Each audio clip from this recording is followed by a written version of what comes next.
Hello and welcome to the Dark Reading News Desk at BlackHat USA 2026 in Las Vegas. I'm Rob Wright with Dark Reading, and I'm here with Katie Moussouris of Luda Security. Katie, welcome. Thank you so much for having me, Rob.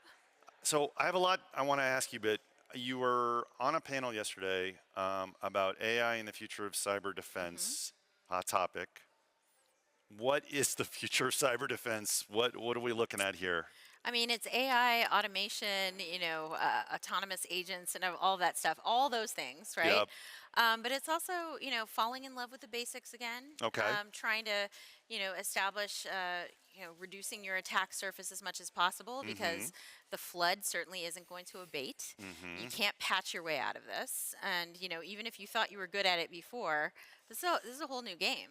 And now, no matter what you're trying to secure in terms of using agentic AI to help your defenses.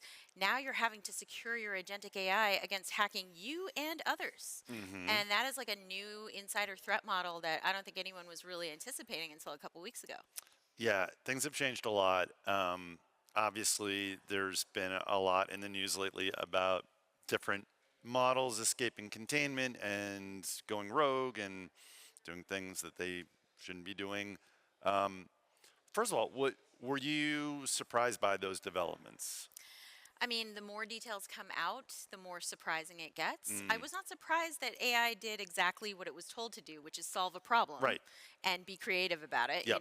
especially with the guardrails removed and you're trying to test the full capabilities. So that was all not surprising at all. Sure. I was surprised that the third-party vendor was named in all three of the incidents in some manner or fashion, hoping that a third-party vendor that's whole purpose is to benchmark the capabilities of these things Yep. would have had it together, but apparently not so much.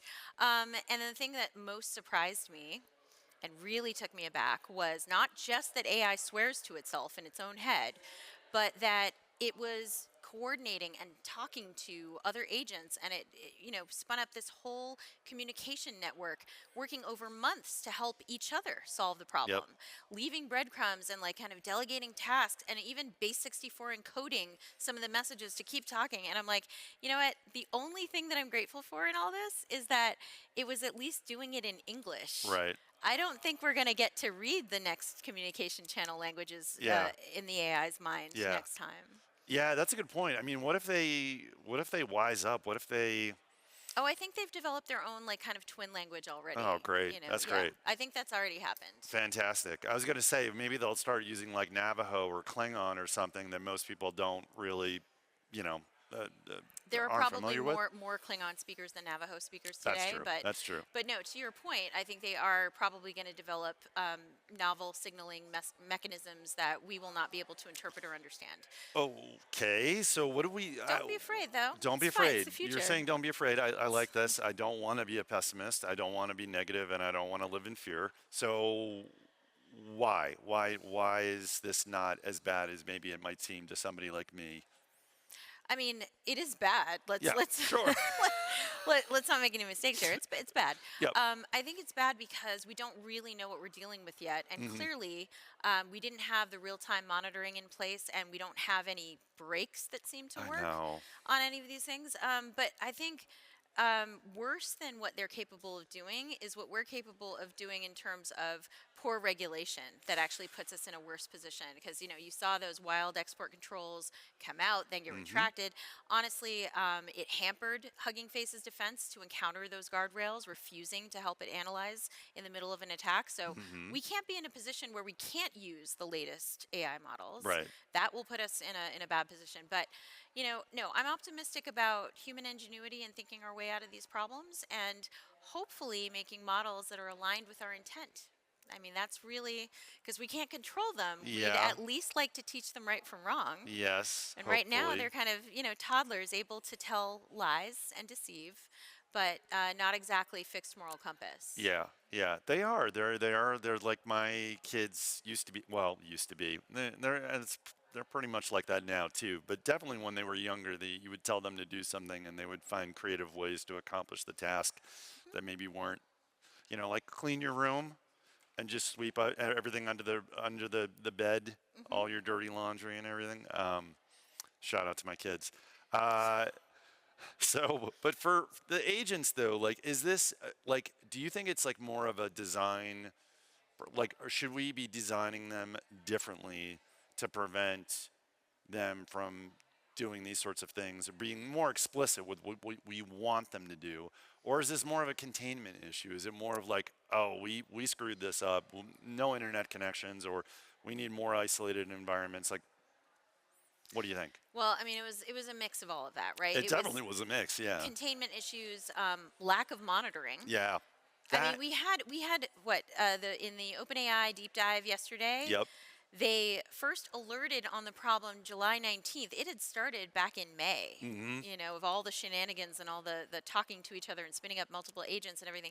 That had happened in early May. Yep. So it was clear that, all these organizations weren't even looking Right. in real time and didn't have the alert mechanisms that were tuned well enough to figure out that there was anomalous behavior going Sure. on. But yeah, in terms of should we be designing these things better? Of course, and I think that, I mean, Anthropic's been really upfront about trying to do so, Yep. and in their version of what happened, with their models, their latest model realized it was on the internet and stopped itself, and that's an example of an alignment goal being reached, right? It's like, oh, I'm probably not supposed to be doing this. I'm going to stop. One of their earlier, I think it was Mythos, thought it might be on the internet and said, "Nah, that can't be right." But I'm Yeah. still in the exercise and kept going, right? Yeah. But I mean, it was the latest model that did pick up on it and stop itself. Are we able to design systems that are able to do that consistently? I would love to say that we will, but Yep. it brings us to the open model question, Yeah. right? The open weight model question, and I love the fact that open weight models were instrumental in helping Hugging Face analyze its data, Good and point. that's Yeah. that's going to be necessary. And also, if you don't want your data going to a cloud provider or frontier model, being able to run your own on your own hardware and keep your data to yourself, that's going to be really important. But they run the risk with one, they can't be regulated. Yep. And any open weight model, even if the alignment is set up correctly, can be obliterated Right. and then misaligned. Yep. And so I think we're gonna, we're in for a hell of a ride. Okay. I'm gonna try not to panic. And as I try not to panic, I'll pivot to another topic that's near and dear to your heart. Um, Vulnerability research, bug bounties. What have you seen in terms of the effect that AI has had on that? Because you hear a lot of complaints about AI generated bug reports, research, etc. We just had a guest here who's talking about a tool that they devised to do novel research. So what has the effect been? What are you seeing? Well, with hats off to Cory Doctorow, the enslopification of bug bounties Hell yeah. has definitely occurred. Yep. And, certainly that was flooding out a lot of, especially open source projects were the first ones to go Yep. down. Curl basically curled up and closed shop Said, for a yeah, while. yeah, cried uncle. Yeah, Yeah. but we're seeing major vendors, Apple, Coinbase, they are all trying to throttle back Mm-hmm. this wave of reports because they can't keep up.